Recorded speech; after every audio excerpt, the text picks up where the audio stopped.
Friends, நம்ம இந்த வீடியோவில் பார்க்க போகிறது என்னென்னு பார்த்தீங்கன்னா, டிஎன்பிஎஸ்சி எக்ஸாமில் கேட்ட previous year question maths question தான் பார்த்துட்டு வரோம்.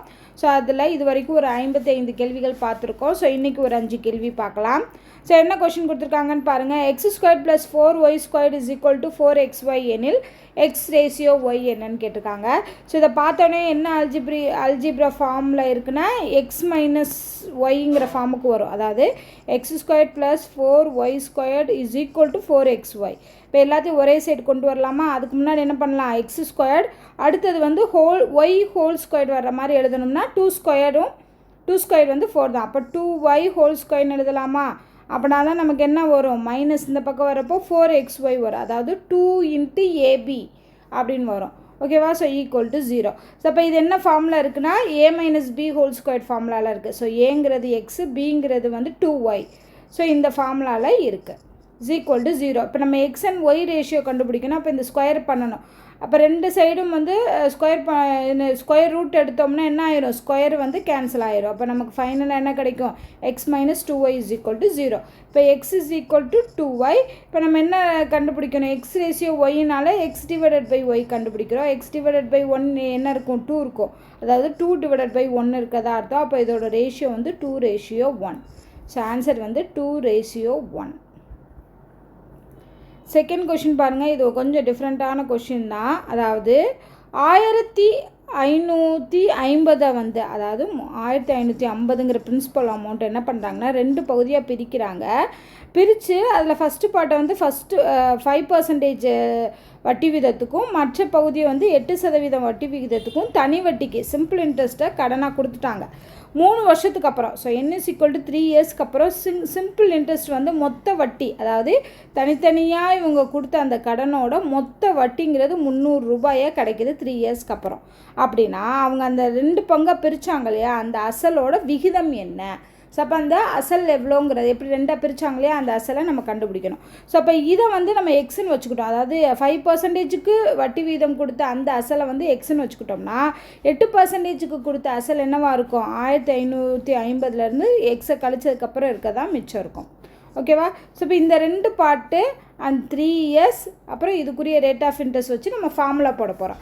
என்ன ஃபார்முலா பண்ண போகிறோன்னா 2 வட்டி வீதம் கண்டுபிடிக்கணும். சரி, 2 வந்து தனி வட்டி கண்டுபிடிக்கணும். ஃபஸ்ட்டு இதுக்கு ஒரு தனி வட்டி கண்டுபிடிக்கணும், இதுக்கு ஒரு தனி வட்டி கண்டுபிடிக்கணும். அதை 2 ஆட் பண்ணால் தான் இந்த 300 ரூபா. ஓகேவா? ஸோ அப்போ பிஎன்ஆர் ஃபார்முலா போட்டோம்னா ஃபஸ்ட்டு பிங்கிறது என்னது, எக்ஸு, என்னங்கிறது என்னது 3, ஆர் வந்து 5% /100. அடுத்தது ப்ளஸ் பண்ணுறோம், ஏன்னா இதோட மொத்த வட்டி தான் 300 ரூபா. அப்போ என்ன பண்ணணும், ஆட் பண்ணணும். ஸோ அடுத்ததில் வந்து பிரின்சிபல் அமௌண்ட்டுங்கிறது 1550லேருந்து எக்ஸை கழிச்சா கிடைக்கும். அடுத்து என்னது, இன்ட்டு என் வந்து அதே 3, ஆர் வந்து 8 /100 = 300. இது 2ஐயும் ஆட் பண்ணோம்னா நமக்கு என்ன கிடைக்கணும், 300 கிடைக்கணும். ஸோ இதிலேருந்து எக்ஸு கால்குலேட் பண்ணிவிட்டு அந்த எக்ஸை வச்சு அந்த ரேஷியோ என்னங்கிறத கண்டுபிடிச்சிடலாம். ஸோ ஃபஸ்ட்டு பாருங்கள், அது சிம்பிளிஃபை பண்ணணுங்க. எப்படி சிம்பிளிஃபை பண்ணனா, இங்கே இருக்க 3, இங்கே இருக்க 3, அதாவது 3 வெளியே எடுத்துகிட்டு அந்த 3 இங்கே டிவிஷனில் கொண்டு வரும்போது என்ன ஆயிரும், இங்கே 100 கிடச்சிரும். அதே மாதிரி இங்கே 2 100மே வந்து கீழே எல்சிஎம் கீழே இருக்க டினாமினேட்டர் ஈக்குவலாக இருக்குது. அப்போ காமனாக எடுத்தோம் அப்படின்னா வெளியே வந்துடும். 1/100 இருக்கும். அது வந்து மல்டிப்ளிகேஷன் போகும்போது இந்த சைடு என்னவாயிரும், இங்கே மிச்சம் 5x இருக்கும். ப்ளஸ் இதில் 8ஆல் மல்டிப்ளை பண்ணுங்கள். 1550 வந்து 8ஆல் மல்டிப்ளை பண்ணி கிடைக்கிறது. அடுத்து இந்த 8ஆல் மல்டிப்ளை பண்ணும்போது 8x கிடைக்கும். இந்த பக்கம் என்ன கிடைக்கும், 10,000 கிடைக்கும். ஏன்னா இங்கிட்ட இருக்க 100 கிராஸ் மல்டிப்ளை ஆகும்போது 10,000ங்கிறது நமக்கு கிடச்சிரும். ஸோ இதை சிம்பிளிஃபை பண்ணலாமா? 5xலேருந்து -8x போகும்போது -3x கிடைக்கும். ஸோ இதை வந்து மல்டிப்ளை பண்ணுங்கள். ஃபஸ்ட்டு வந்து 0, 8 40க்கு 0 மிச்சம் 4, 8 40 மிச்சம் 44க்கு 4 மிச்சம் 4, அடுத்து 12ன்னு கிடைக்கும். இங்கே 10,000. இப்போ -3x இந்த பக்கம் கொண்டு போயிட்டு 10,000 இந்த சைடு கொண்டு வாங்க. அப்போ என்ன கிடைக்கும்னா +3x = 12,400லேருந்து 10,000 கழிச்சோம்னா 2,400. இதுலேருந்து எக்ஸ் வேணும்னா என்ன வரும், 800ன்னு கிடைக்கும். அப்போ எக்ஸோட வேல்யூங்கிறது 800. அப்போ இன்னொன்று எவ்வளோனா 1550லேருந்து எக்ஸை கழிக்கணும். 1550லேருந்து 800 கழிச்சோம்னா மிச்சம் இருக்க பார்ட் எவ்வளோ, 800 ஒரு பகுதினா இன்னொரு பார்ட் வந்து 750. ஸோ இது 2க்கு ரேஷியோ எடுத்தோன்னா அதுதான் ஆன்சர். ஸோ 0 0 கேன்சல் ஆயிரும்.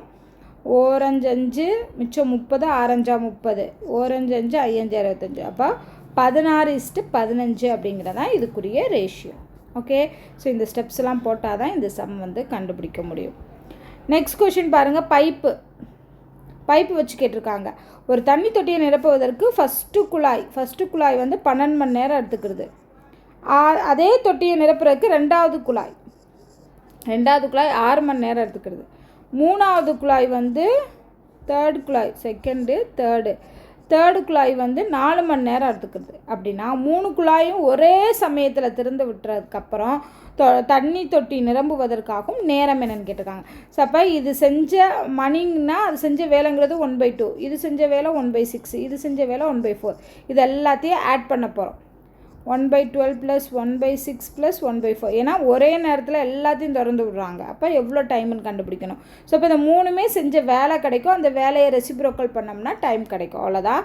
சரி பாருங்கள், இதுக்கு எல்சிஎம் வந்து காமனாக 12 எடுக்கலாமா? அப்போ மேலே வந்து 1 வரும். அடுத்து 6 2 12, ஸோ அதனால் மேலே 2 வரும். இங்கே 4 3 12, அதனால் மேலே 3 வரும். மிச்சம் என்ன வருது? 3 3 6, 6/12. இதை சிம்பிளிஃபை பண்ணோம்னா 1/2 கிடைக்கும். இது வந்து 3 குழாயும் செஞ்ச வேலை. பட் நமக்கு என்ன வேணும்? டைம் வேணும்னா இதை ரெசிப்ரோக்கல் பண்ணுங்கள். 2 hours. ஆன்சர் வந்து 2 மணி நேரம். அடுத்த கேள்வி 59வது கேள்வி. முரளியின் தற்போதைய வயது அவருடைய தந்தை வயதில் பாதி. ஸோ முரளி இருக்கார், அவருடைய தந்தை இருக்கார். தந்தை வயது எக்ஸ்னா முரளியோட வயது x/2. ஸோ நீங்கள் ஆப்ஷனில் பார்த்தீங்கனாலும் அப்படி தான் கொடுத்துருப்பாங்க. அதாவது அப்பாவோட வயசில் பாதி வயசு தான் முரளிக்குங்கிறதையும் கொடுத்துருப்பாங்க. எல்லாமே பாருங்கள், எல்லாமே பாதியில் தான் இருக்குது. ஸோ அந்த கண்டிஷனை வச்சு நம்ம ஃபில் பண்ண முடியாது. நெக்ஸ்ட் கண்டிஷன் வாங்க. 10 வருஷத்துக்கு முன்னாடி, அதாவது 10 years பிஃபோர் முரளியின் வயதை போல் 3 மடங்கு இருந்தது அவங்க அப்பாவோட வயசு. ஸோ அப்போ அந்த ஃபாதரோட ஏஜுங்கிறது முரளியோட ஏஜோட 3 மடங்கு. ஓகேவா? 3 மடங்காக இருக்கணும். அப்போ 3ஆல் பெருக்கணும்னா அப்பாவோட ஏஜ் கிடைக்கணும். எப்போ? 10 வருஷத்துக்கு முன்னாடி. அப்போ நம்ம ஆப்ஷன்லேயே கண்டுபிடிச்சிடலாம். ஃபஸ்ட்டு 10 வருஷத்துக்கு முன்னாடினா இவங்க ஏஜ் வந்து இவனுக்கு வந்து 6 வயசு இருக்கும். இல்லை 10 கழிச்சோம்னா 22. 6ஓட 3 பெருக்கணும்னா 3 18 வரும். அப்போ இந்த ஆப்ஷன் தப்பு. அடுத்து இங்கே வர்றோம். இங்கே 10 வருஷத்துக்கு முன்னாடி 5 வயசு, 10 வருஷத்துக்கு முன்னாடி 20, 5 15 வராது. இங்கே பாருங்கள், 10 வருஷத்துக்கு முன்னாடினா 10 வயசு, இங்கே 30 வயசு, 10 3 30. அப்போ இதுதான் கரெக்ட். அடுத்தது கண்டிப்பாக தப்பாக தான் வரும். 10 வருஷத்துக்கு முன்னாடி 7, இங்கே 24, 7 3 21 வரணும். அப்போ இதுவும் தப்பு. ஸோ ஆப்ஷன் சி தான் கரெக்டு. ஸோ ஏஜ் சம பொறுத்தளவுக்கு ஆப்ஷன்லேருந்து செக் பண்ணி கொண்டு வர்றதான் ரொம்ப ரொம்ப ஈஸியான மெத்தட். ஸோ அதனால் அதை ட்ரை பண்ணுங்கள். அடுத்து ஃபைண்ட் த மிஸ்ஸிங் லெட்டர் இந்த சீரீஸ். அதாவது AZGTMNYB. இதை பார்த்தாலே சொல்லலாம். என்னென்னா ஆல்ஃபபெட் ஆர்டர் 26 இருக்குது, 26 லெட்டர் இருக்குன்னா அதை 13 13 பிரித்து அதை மேட்ச் பண்ணியிருக்காங்க. எப்படின்னா ஃபஸ்ட்டு ABCDEFGHIJKLM. எம்முக்கு அப்புறம் என்ன வந்து ரிவர்ஸ்லேருந்து போடுங்க. அப்போ தான், ஏன்னா எம்மும் என்னும் ஜாயின் மேட்ச் ஆகுது, ஏயும் இசட்டும் மேட்ச் ஆகுது. அப்போ MNOPQRSTUVWXYZ. இப்போ ஏஇசட் வந்திருக்கா ஃபஸ்ட்டு. அடுத்து ஜி எப்படி சூஸ் பண்ணியிருக்காங்கன்னா ஏலேருந்து 5 லெட்டர் கழித்து 6வது லெட்டர். அடுத்து ஜிக்கு அப்புறம் அதே மாதிரி 5 லெட்டர் கழிச்சு 6வது லெட்டர் எம்முக்கு மேட்சாக இருக்கிறத எடுத்தாச்சு. இப்போ எம்மில் இருக்கோம். எம்முக்கு அப்புறம் 5 லெட்டருக்கு அப்புறம் பார்க்கணும். ஸோ 1 2 3 4 5 லெட்டருக்கு அப்புறம் பார்த்தோம்னா என்ன இருக்குது? SH வரும். ஸோ ஆப்ஷன் SH தான் கரெக்டு. அடுத்து இருக்க ஒய்பி வருதான்னு செக் பண்ணுங்கள். 1 2 3 4 5 லெட்டருக்கு அப்புறம் ஒய்பி வருது. ஓகே, ஸோ இப்போ ஆன்சர் இதுக்கு SH. அவ்வளோதான். ரொம்ப சிம்பிளான கொஷின்ஸ் தான் வந்து இந்த மாதிரி கொடுத்துருக்காங்க. இந்த அல்ஃபபெட்ஸை பார்த்தோன்னே நீங்கள் ஞாபகம் வச்சுக்கோங்க என்ன பண்ணியிருக்காங்க, பாதியாக பிரித்து மேட்ச் பண்ணியிருக்காங்க அப்படிங்கிறத.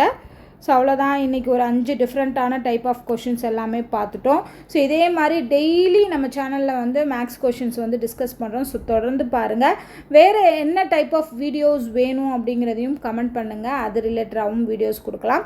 ஸோ இந்த வீடியோ உங்களுக்கு பிடிச்சிருந்தா லைக் பண்ணுங்கள், ஷேர் பண்ணுங்கள், மறக்காமல் நம்ம சேனலை சப்ஸ்கிரைப் பண்ணுங்கள். நன்றி.